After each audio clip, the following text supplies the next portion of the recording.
Powered by Righteous Media.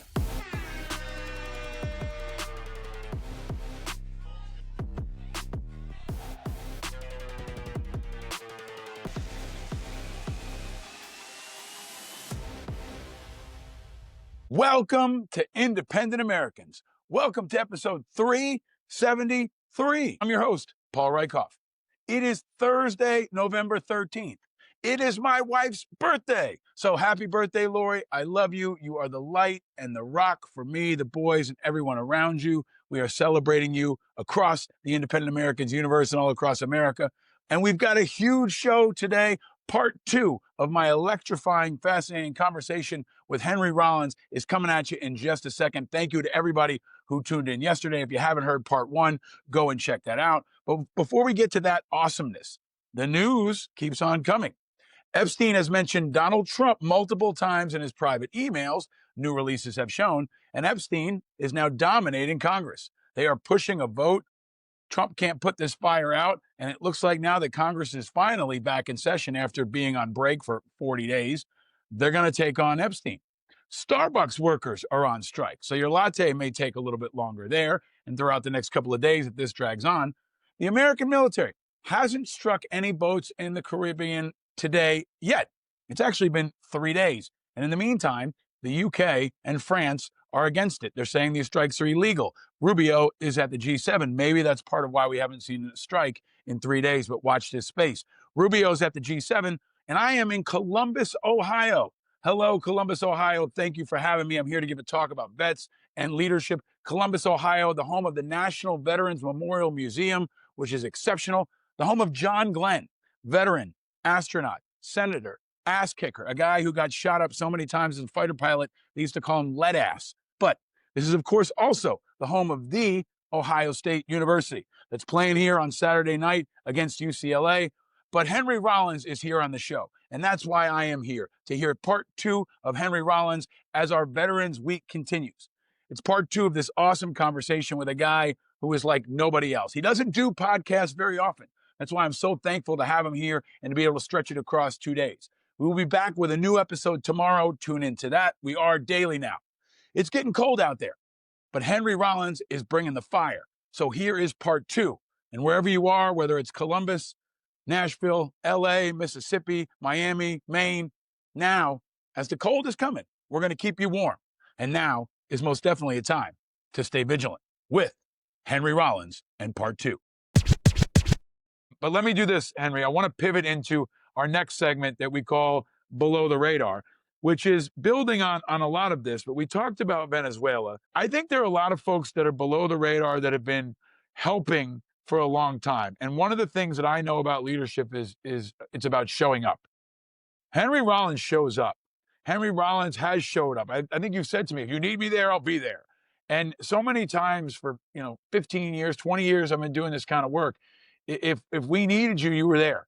Especially in the early days when it was unpopular, when there weren't, vets campaigns on yogurt and everywhere else. It was risky in like 04, 05, 06 to support veterans, to be critical of the administration. You and I are living in a world now where this feels like Chicken Hawk 2.0 when we're talking about Venezuela. It feels like the run-up to Iraq. We're hearing the same things. We're looking more and more isolated. Yesterday, it was reported, and I was on CNN responding to the fact that the United Kingdom has said they will not share intel with us regarding these strikes in the Caribbean. And they have said they believe they're illegal, right? And the Canadians also said they will not share information on this. They're going to restrict information. They're concerned about it, which is obviously in response to their countrymen saying that this is fucked up and we don't think this is right.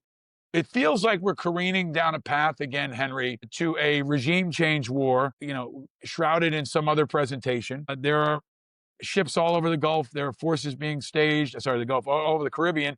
There are forces being staged. The Venezuelans are ramping up. Trump has said he'll strike in Venezuela. He said he'll put boots on the ground, and I think you have to take him at his word, and it looks like the world is. Let me ask you 2 questions. Number one, you have spent time with Walter Reed. You spent a lot of time with veterans. What do you think about Veterans Day as people are, I think, flippantly getting ready to make potentially a whole new generation of veterans? And what have you learned about war? because so many people like you have been, or a few people like you have been so close to it. You haven't served, but you're like an honorary member of the tribe, man. You've been around us. You've been there to hold guys' hands after they had their leg blown off. I've seen you listen to so many stories and absorb them. Um, two parts. One, Veterans Day, and two, cost of war. Henry Rollins, the mic is yours. For me, Veterans Day was yesterday. I think it was called Veterans Day by President Eisenhower, changing it from Armistice Day to commemorate the end of World War I, November 11th, 1917, 1918. Anyway, for me, Veterans Day is a very solemn occasion. And so I went to a co-op place here in town that does everything from food drives to shows. And I spent the afternoon there talking with the people who run the joint. And that was kind of the way I kind of solemnly acknowledged the American spirit and DIY. And it was a good time. And I think I spent my time well. But I also did a lot of thinking about the amazing men and women in the history of the American military all over the world, and the heartbreak that people go through when a loved one, sometimes the body can't be found, or sometimes they come back much different than how they left. Everything from catastrophic injury to PTSD, which is absolutely real. You know this. And so for me, Veterans Day is a very solemn, quiet occasion, which I take extremely seriously. And as a younger person, my father signed up for World War II on his 18th birthday, right in there. World War II ended while he was in basic training, I believe, in Texas. So he never got to go. My stepbrother served in the Navy, not in wartime, but, he signed up, he went. I don't know him very well. But so there was, I was raised in Washington, D.C. Are you kidding? Like, there's just military all around you all the time. And so I became more aware of Veterans Day and kind of the thundering, solemn notes it should strike all Americans, in my opinion, in the early 2000s. At one point, I opened up the email. Dear Henry, we are the USO. We don't know you. Thanks. He bucks a guy up on a Tuesday morning. We don't know you, but you seem to be very popular with the troops. We have clipboards at every base all over the place. Who would you like to have show up on behalf of the USO? And your name keeps popping up. So, pal, do you want to come out and talk to the troops? And I went, yeah, I'll do that. And this is the Iraq War. I just thought was, the more you learn, the more contempt I had for it. Anyway, within a few weeks, I'm at Gansi Air Base in Kyrgyzstan. And then I'm at Bagram in Afghanistan. And that started years of me being involved with the USO. And I took my model off Joan Jett, the great rock and roller who did a lot of USO work. She's great. And she always said, I'll go, but don't send me to any friendly places, only hot zones, or don't bother sending me. And I was like, I like what Joan says. And so I just said, I'll go.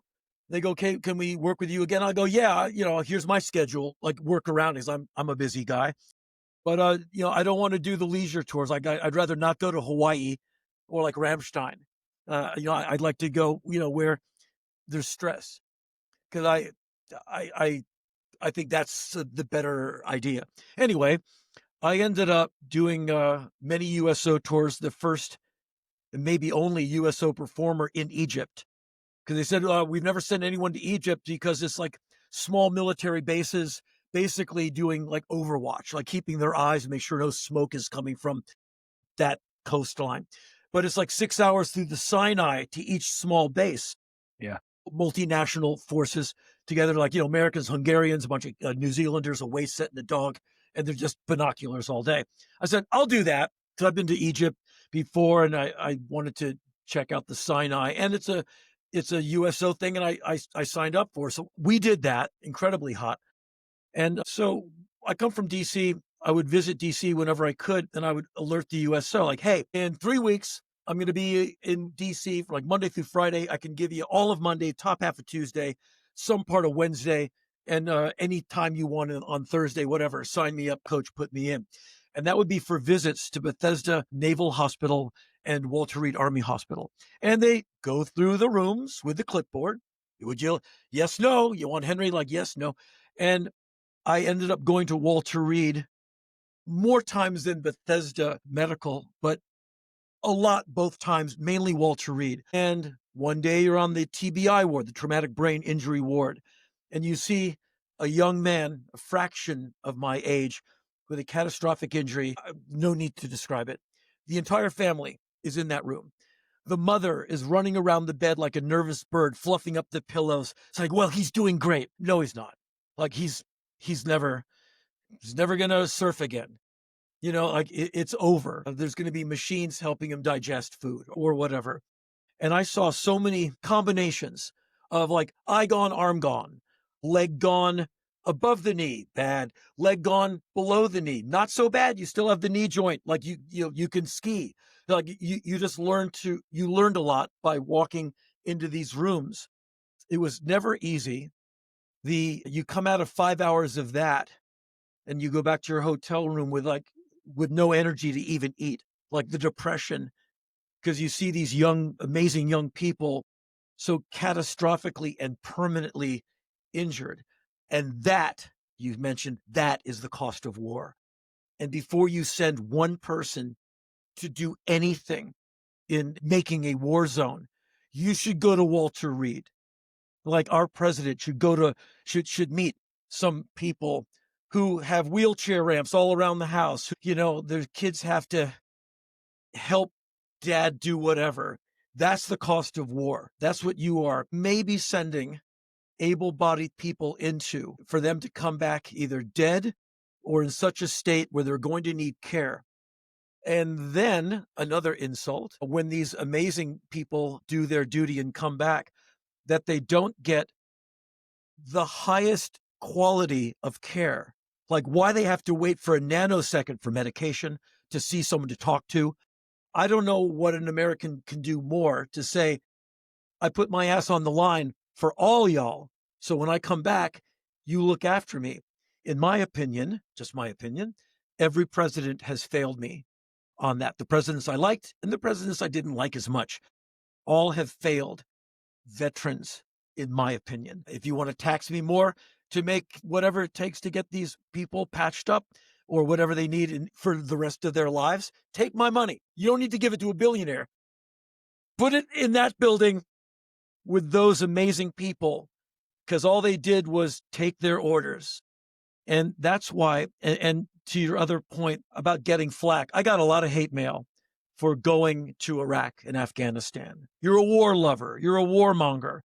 And I tried to explain, I said, the infantry doesn't make the operation. They take their orders. You got a beef, take it up with the Pentagon, Dick Cheney, the president of the United States.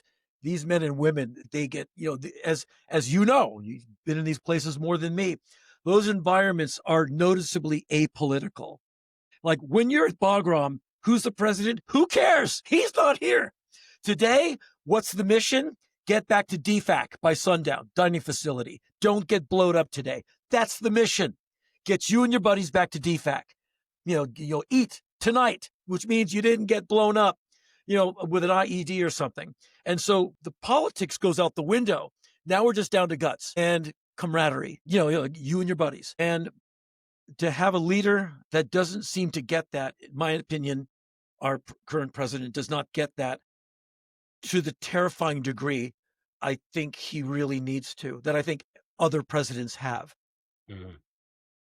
It disappoints me. And on behalf of these amazing people, it scares me.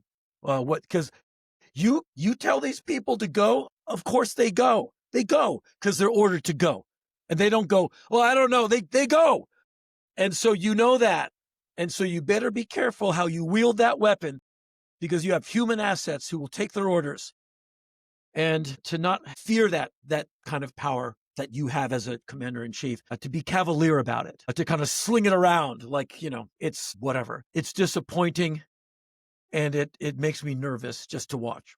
Thank you for that. And for all the trips you've made and all the stories you've absorbed and all the people you have provided hope to, because I said this, we know who shows up for us. And Henry Rollins has always showed up for us. And you also do what you do so well, which is tell our stories. Because we all have experiences, but we don't all have the capacity to tell our stories. And you're such a powerful communicator and storyteller that you carry those stories with you, and you have been for decades. I think I've said once that, every president will let you down. And I would love to be proven wrong. But Yeah. obviously, Bush let me down. And for Obama, a president I respect and I spent time with and worked with, I mean, it was when the VA scandal happened and VA Secretary Shinseki was imploding and asleep at the switch and not on top of things. And he just let him go too long. I remind people that the only cabinet secretary to resign in scandal in 2 terms for Barack Obama was the VA Secretary Eric Shinseki. And that's not a partisan attack. That's a real thing that happened. And for me with Biden, I have admired Biden and I knew Biden in the Senate. He was always honest and true to us, especially on veterans issues. The Afghanistan implosion, where we were warning how this was going and we were trying to explain to the White House and in public, how bad this was going and that we couldn't leave our friends behind. We couldn't leave our Afghan friends to die. That was a moment for me and I think for many veterans. But every president will disappoint us. And I think to hear that clarity from you is so important because they talk about the ships they're blowing up and the bad guys they're annihilating. But they're not talking about the cost that may be associated with what comes next. They're not saying, I'll send my kid. Barron Trump is not going in the Marine Corps. It's easy to dial it in, maybe even easier than before because it looks like a video game. It looks like drone warfare. And I know that the really nefarious part of it or the tricky part of it or the dangerous part of it is Trump is talking to young men and women who want to fight. Like, that's what they're trained to do. They want to fight for the right cause and they trust their leadership. And some of them are 17, 18, 19 years old. I wanted to go to Iraq. I wanted to kick some ass, but I didn't want to go for the wrong reasons. And that's the challenge here is that generation he's talking to, especially in most of these speeches, they haven't been to combat. The senior leaders have, but this younger generation, most of them haven't been blown up. They haven't had their bite. They were your dad who wanted to get in the fight and didn't quite get there and they want their peace. So you have to be so responsible with that. It's like a football player who's hurt who wants to keep coming out. Sometimes you got to pull that player off the field, even if they don't want to be off. That's the responsibility of the coach and of leadership. And that reminder right now, I think is so important. Let me ask you this, Henry, because there's a part of this that's so dangerous to me. Trump has interwoven himself so intricately into the military that now, again, people think it's Trump's military. And in the same way, somebody said to my friend, hey, you didn't fight for me, you fought for George Bush. We didn't fight for that. We don't fight for that. But there's a twist happening now where people who are signing up know more and more what kind of environment they're signing up for. Women are signing up less. People of color are signing up less. Immigrants are signing up less because they don't feel like it's a place that's welcoming to them. And simultaneously, he's deploying the National Guard in the streets, which is something most people don't want. So he is fucking with our popularity. We are maybe the last bastion of institutional respect and support. And he knew that. And he knew this in the first term in his election. And he's drafting off that power in a very powerful and manipulative and dangerous way. So we're kind of the last thing he hasn't fucked up yet. And now we've got a potential war in Venezuela, but even more dangerously, some people think ICE is part of the military, right? Some people associate the law enforcement apparatus with an extension of the military, which is not a crazy thing to assume the way Trump talks about it. And now we've got National Guard in the streets. So let me ask you this. How does Henry Rollins react and advise his friends, his followers, the people who listen to him, if the National Guard comes to Nashville? And maybe they're already there, but if he really rolls in hard and says, I'm going to put National Guard on the streets in Nashville as an activist, as a patriot, how do you respond, Henry? How are you going to respond? Well, I think what the president has done with all of this, from Venezuela to the streets of any city he puts assets in, he's demeaning valor. And I sat through that speech at Arlington yesterday and listened to him demean the valor of everyone who's there, military, people present and passed away. I think he's demeaning the valor of the National Guard, all these people. I wonder how much those people want to be there. It's not what they're trained for. As far as what I would advise, if the National Guard finds themselves on the streets of my fair city, I would not go running at them looking for a fight. The law's on their side. You're going to get put down. You're not going to win any points by just getting jammed up and going to jail. A lot of these things, I think some of the best protests are the ones you don't show up to. Like when the KKK now and then will march on some street and like a bunch of people come to protest it. Okay, I don't tell people what to do. I think the best protest would be no one shows up and they march to no one. they get nothing. They don't even get a boo. And I think a lot of these protests, I think if they were met with apathy, like, they tried to have a war, but no one showed up. Because a lot of this to me is performative. It's also provocative. They want the angry young man to shove the ICE agent and you're done, man. You're going to lose that one. The guy knows how to hit. He can do anything he wants to say, well, I felt I was in danger. And you, the citizen, you're going to jail. And you want to lose a lot of money? Hire a lawyer for something like that. That's the real world. That's 50 grand you're never going to see again. I would just get out of their way and protect your friends and basically ghost them. Just show them we don't see you. We don't acknowledge you. And that's just me. I'm not trying to tell someone not to demonstrate, but I think when you show up to push back, you're pushing back against the law, and you're going to lose that fight. And so I think something like a No Kings March is one thing. I think getting into street confrontation with ICE agents, I just think it's all your victories will be Pyrrhic victories. You think you won, but you lost. And I think it sucks that these people are on these streets. It's a bad look. It just shows you how the president doesn't know how to handle a situation. You're putting these soldier types. It looks like some dystopian. Here's what the world looks like in 2050. It's one of those things you can see on a movie site, but it's real, and it's incredibly disappointing. But look how the president talks. Look what his values are. Are you surprised? I'm not. I'm just disappointed. But I would just stay out of the way and ghost these people. That's what I would do. I just think you're looking for trouble and you're going to lose. You swing on one of these guys, what do you really think is going to happen? They're going to go, ow, and run away? You're going to the hoosegow. Knowing you as I do, what I assume you're also saying is, find other ways to fight and speak out and create. And this brings me maybe to my other question. Look out for your friends. It's so important when you say that. Look out for your friends, because I don't think enough people are protecting our most vulnerable, right? And that's different. Protecting people, immigrant kids or families or other people who are being targeted is different than running into what is kind of like a baited ambush where Trump wants, somebody with purple hair to go running into a National Guardsman. Let me ask you this, Henry, because it is a baited ambush. That is exactly what it is. Yeah.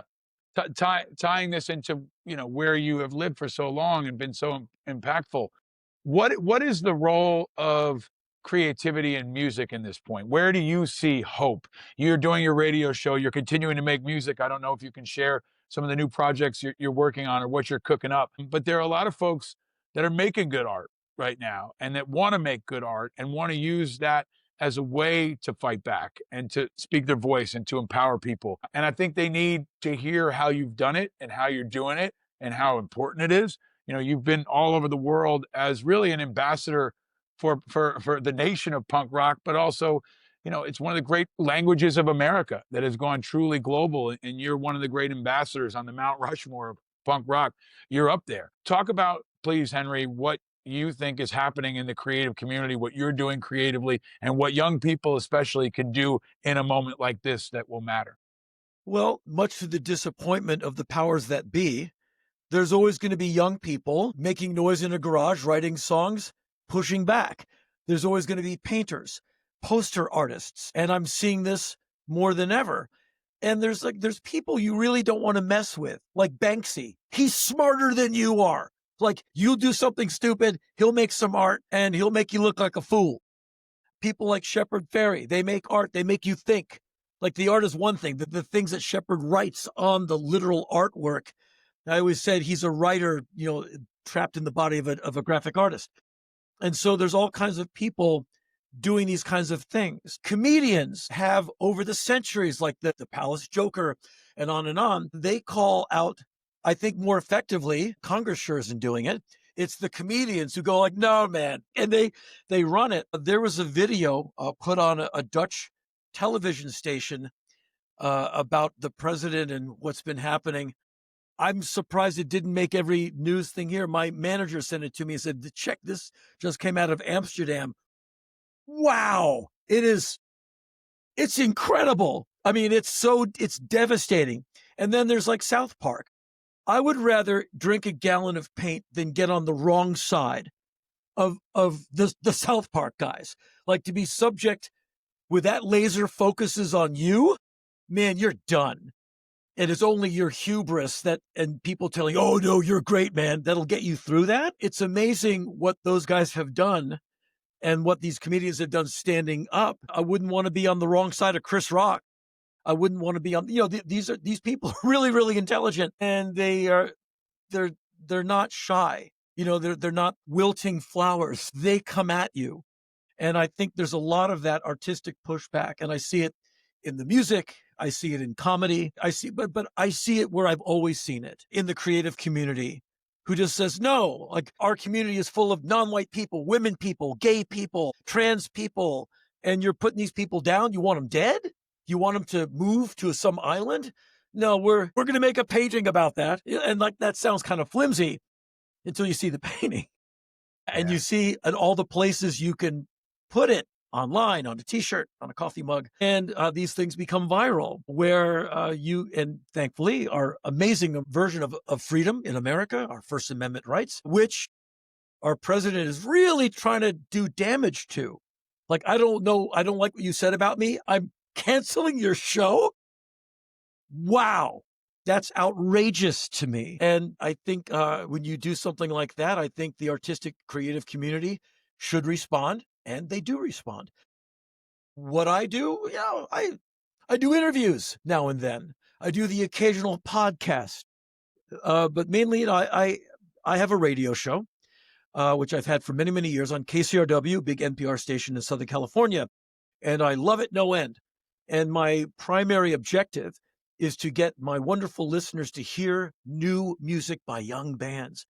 And the best letter I get every other year or so, I get one or two of these. Dear Henry, we're that band that you play on the show. We just finished our tour, and at least 4 nights a week, people come up and say, I came to your show because I heard your music on Henry's show, and I bought a t-shirt. And so in my own microscopic way, I'm keeping that conversation going. And for many years, when I lived in Los Angeles, I had a weekly column in the LA Weekly, and I would respond to things in real time and sound off. And, I get bucketed with hate mail and all of that, which, that's the First Amendment too. I plead the first. It's good. Fine. So it's great. Just leave the guns at home. We can just argue. That's fine. And so that's what I do in my capacity. I'm not really looking to, like, as they say, take it to the streets. I would never destroy property or light something on fire. Like when you are mad at the cops and you light your local liquor store on fire, you've lost me. You've lost my support. Like, that's a family-run joint. They're in there 20 hours a day, slaving away to keep that place open, and you burned it? Like, you bought beer in there, man. And so that kind of protest, you lose me. When you hurt someone, like, when you throw a rock at an ICE agent, you lose me, man. Like, we're supposed to be above that. We shouldn't be thugs. That's not inspiring. That's like Joe Stalin time. And so as I get older, I rely more on the intellectual pursuit. I'm no intellectual, but my radio show is in its own way a protest with a backbeat, in that here's new music. I'm an old guy who likes new music. And so, like, let's keep this independent music conversation going. Keep going to the shows. Like, put the bands up at your house. And I've put up so many bands over the years because I slept on a lot of floors and couches. So I had to return that favor. And so that's what I do. It is, in my opinion, I'm in a constant state of protest.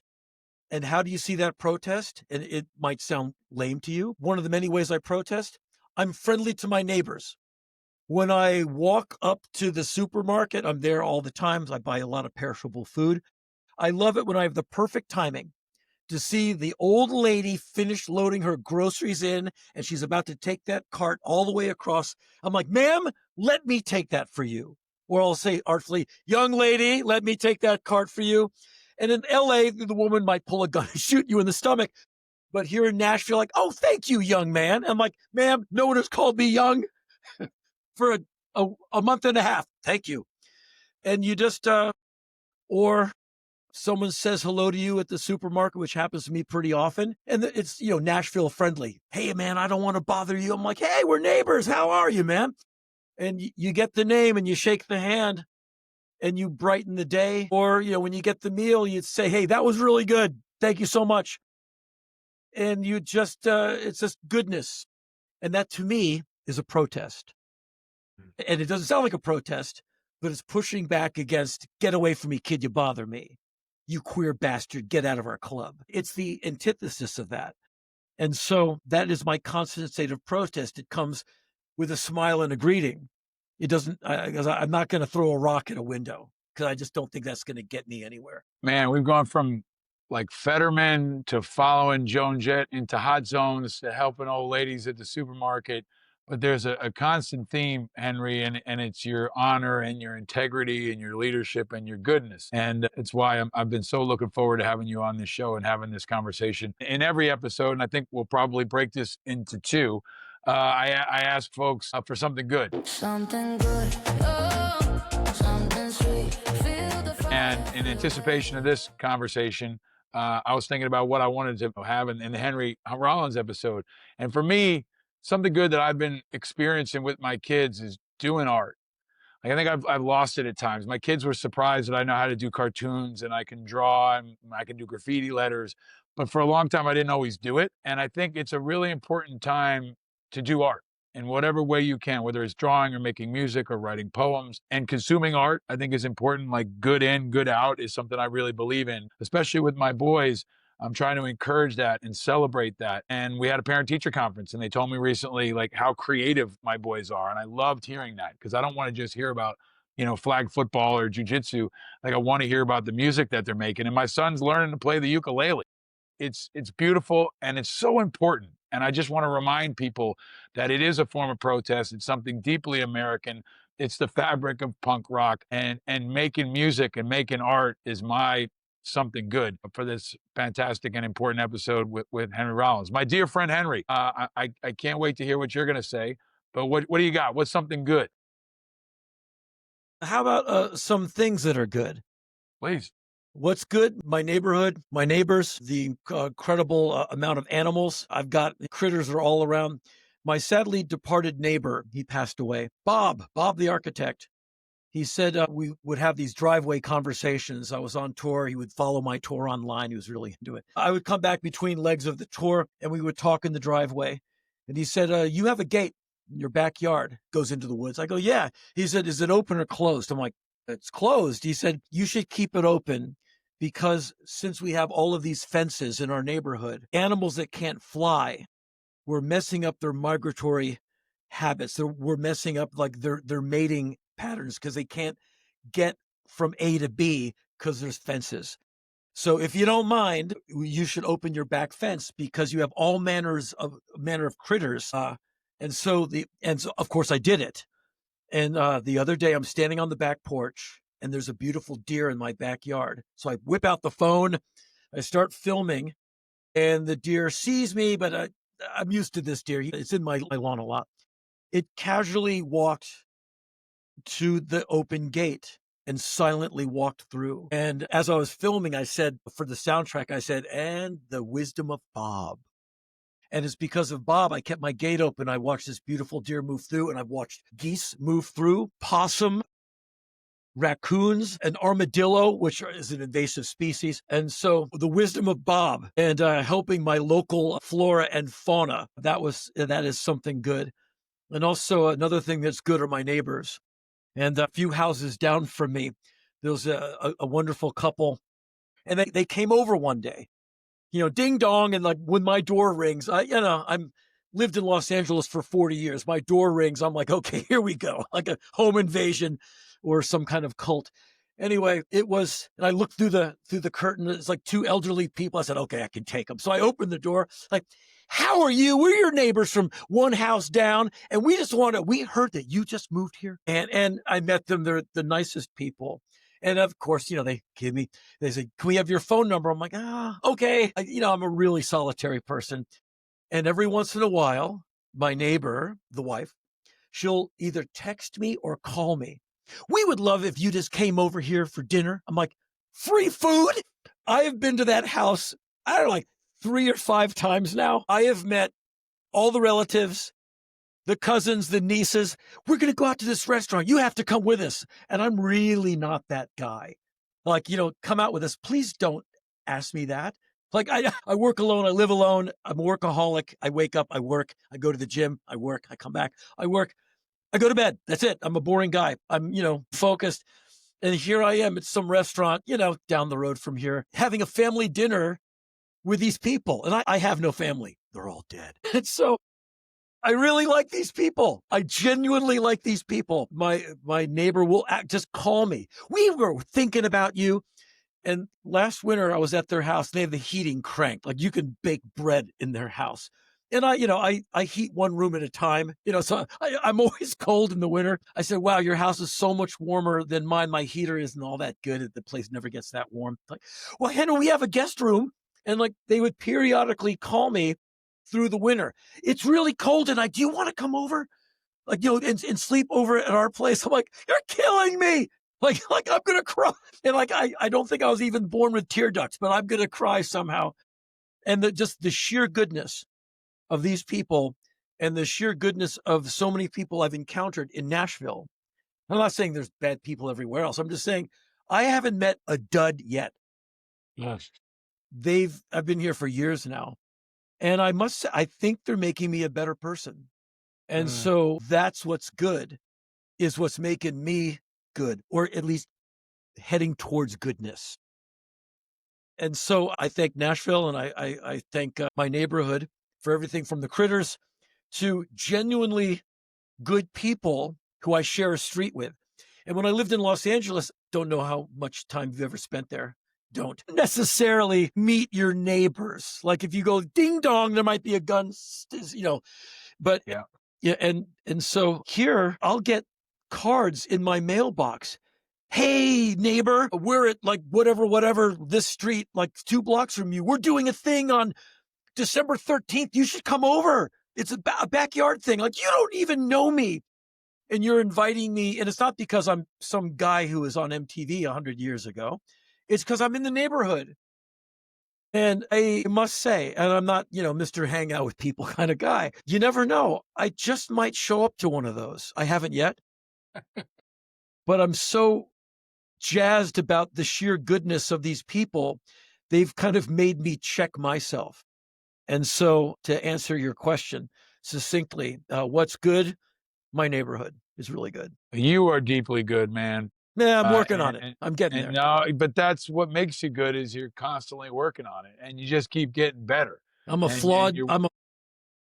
We all are. We all are, but you're powerfully vulnerable, and that's a thing I've talked about on this show a lot. And Nashville should put you in a freaking campaign for the city. I've got so many great friends in Nashville. I got to give a shout out to Nashville, to my friend Blazer, my good friend Pete Griffin's down there, Mohammed Amamayas, his whole family. My interpreter from Iraq now lives in Nashville and has raised his family in Nashville. It's always been a welcoming place to so many people. And it's understandable if you've been there, if you have friends there, why so many people are so excited about it. You said something, Henry. You said, I don't have family. You have a lot of family. You have an extended family all around this world and all around this country, and especially in the veterans community. That loves you deeply and appreciates you and respects you and is your family. And I've never done this on the show, but I want to do it for you, Henry, because it's such a privilege and a special thing to have you on the show. Is there anything else you want to say? You don't do this a whole lot, and it's an important time. Is there anything else you want to say to folks who might be listening or watching before we wrap up?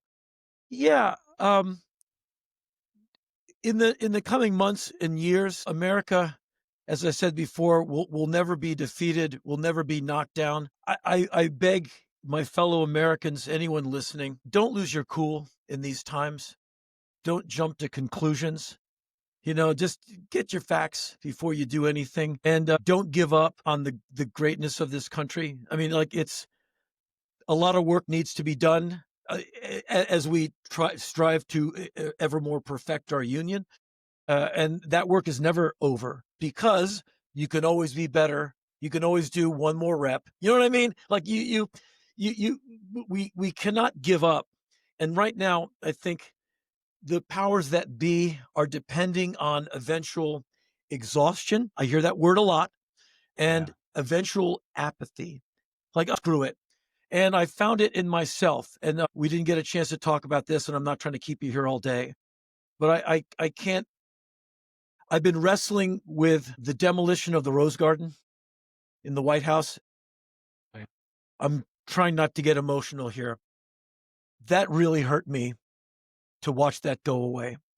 It was just a part of America's history that is so dipped in tragedy and just awful. JFK and Jackie Kennedy, this reminder of those times, the Rose Garden planted by this exquisite woman. The fact that it got torn up and covered with cement, and then like 48 hours demolition of the East Wing. It hurt me so much, I had to just give up and go, you know what? I'm no longer just going to think about the White House. Because I used to, man, I'm old. I'm from DC. I used to ride my skateboard by the White House. I used to ride my bike by the White House. My mom worked in the government for her whole career. I did the Easter egg hunt on the lawn. I got the government employee tour of the White House. I have a photo of my mom shaking hands with LBJ. She didn't know him, but all the people get to, shake the hand of the guy. And I have that photos in her possessions that were given to me after she died. And it means a lot to me. It means a lot to a lot of Americans. When you say, oh, it was a bad building, it was like bad. And when you walk down like, oh, Jacqueline Kennedy, the tiles were bad. Like, stop denigrating these people. And don't take a wrecking ball to the White House. Like, wow. And it was like such a punch in the stomach. Like, you've been hit so hard, it doesn't hurt. You know how that feels. Yeah. It was like that. And it hurts. And I remember just being so angry watching the news years ago when, I hate to name names, he's not here, but Kanye West, I don't know him, was sitting in the Oval Office. I'll never get to go there. And he was sitting in front of the Resolute desk.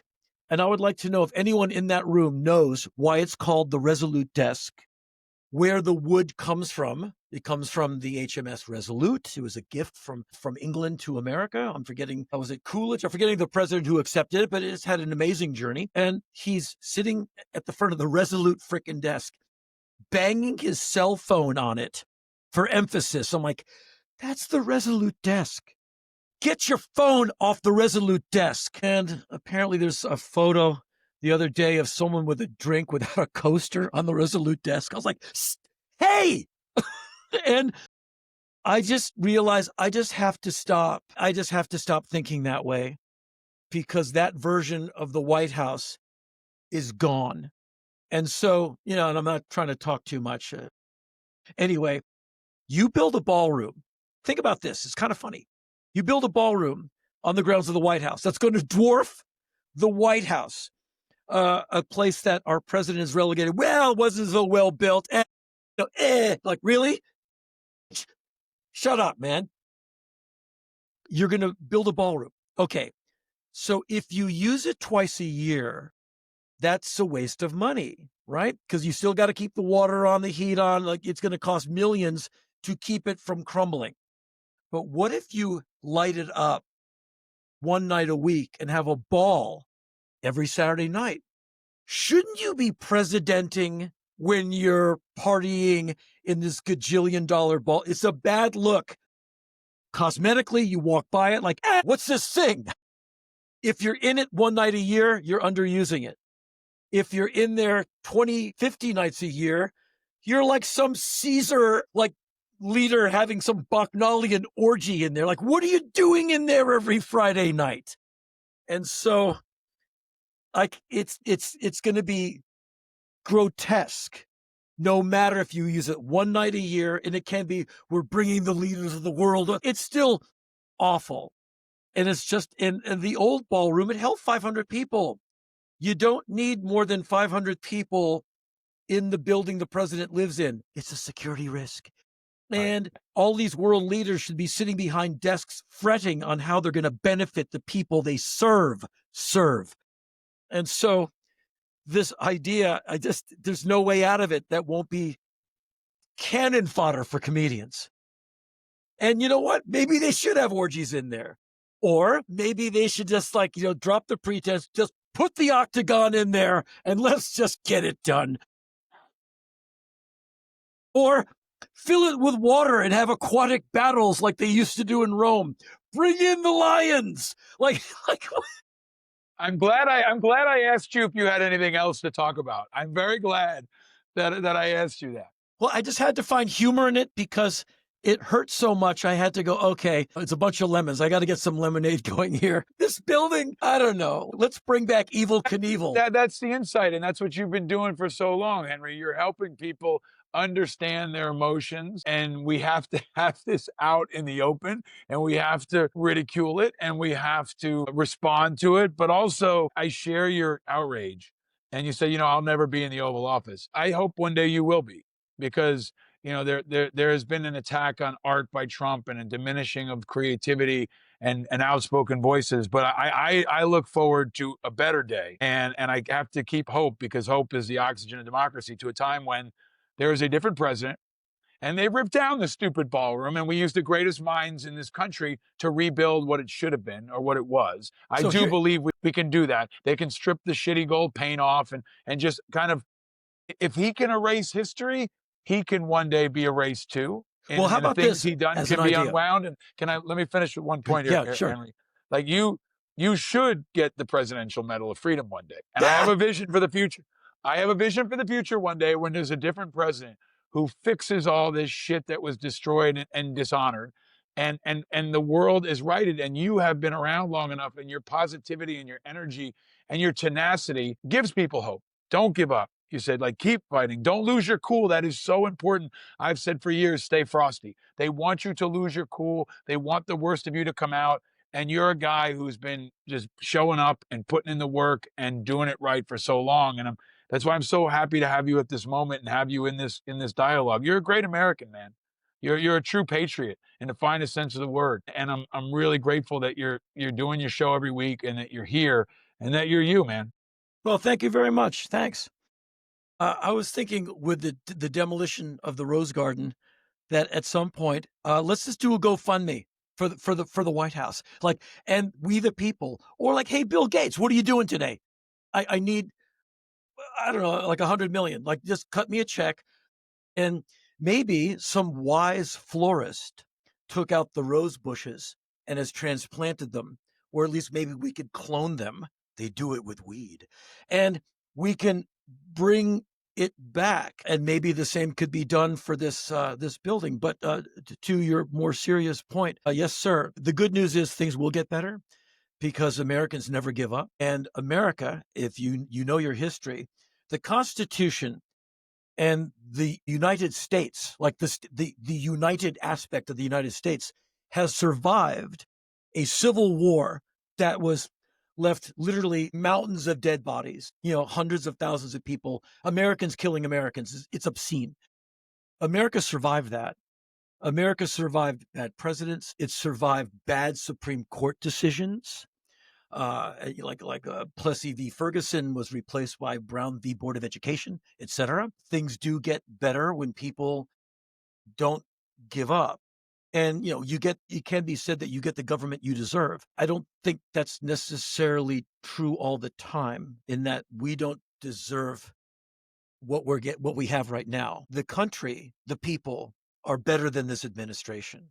The people who, want to flame me, fine, First Amendment. They are better. There's, in my opinion, no one in this country hates America. You hate America. No. No one on Fox News hates America. No one at the No Kings protest hates America. Who hates America? Vladimir Putin hates America. Trump's friend, Vladimir Putin, that guy hates America. Not you, not me, not all those people running in the streets throwing stuff. They don't hate America. They're just living in it, and they're angry. And so that's why things will get better, because it's such a great, we gave the world jazz. We gave the world punk rock. We gave the world Chuck Berry, rock and roll. That's ours. And so, America brought the funk. We're good. And America brought Henry Rollins. Thank you, sir. You are a true treasure. You're so powerful, man. You're so thoughtful. You're so generous, and not just helping old ladies with their bags and doing USO tours, but I really consider you a mentor to me over my career and my life. You're the kind of guy my boys will look up to and will know about. You've been an inspiration for this show. I've been looking at you as a North Star for my entire life, I feel like. And this is a time to remember the spirit of punk rock and the spirit of Henry Rollins. You are what Independent Americans is all about, and what America is all about, my brother. So thank you, sir, as always, for joining us. I do hope you'll come back. I don't know if it'll take another 4 years, but folks should listen to your show, listen to all his music, read everything he's written. I know for a new generation, we may be reintroducing Henry Rollins, and that's a good thing, because Henry Rollins is a punk rock heartbeat that we need now more than ever, that's not quitting. Thank you, sir. Thank you so much for the kind words. And truly, man, it's really good to see you again. Thank you, my friend. Thank you, my friend. All right, folks, now you understand why I've been so looking forward to having Henry Rollins back on the show. We are daily now, and this is just a taste of what we want to try to bring to you. There's a lot going on in this country. There's a lot going on in this community, but we're going to continue to grow it and have the conversations that we can only have here. I'm headed out to Columbus, Ohio this week for a talk on Veterans Day. If you like what you saw with Henry here, please subscribe. I hope you can watch it on YouTube. Share it far and wide. Join our Patreon community and help people hear the power of Henry's voice and other voices that are joining this conversation. America is divided, but here at Independent Americans, we're fighting to change that. I'd like to contrast the heat and bring in that punk rock spirit. And if you're independent or not, this is your show. And we're bringing hope for the future just like Henry does. So stay vigilant, my friends, because eternal vigilance is the price of freedom. And it's a price that Henry and so many others have been paying for so long. And hope is the oxygen of democracy. No, you're not alone in your vigilance and in your frustration and in your power. Henry shows us that every time we hear him speak. We're all vigilant, and we're all in this together. A big shout out to my wife. Happy birthday, Lori. You are a great example of what this community, this country is all about. I can't do without you. Again, happy Veterans Day and Veterans Week to everyone. And my thanks again to the great Henry Rollins. Until next time, I'm Paul Rieckhoff. Stay vigilant, everybody. Stay vigilant and keep the punk rock coming. That's what America's all about.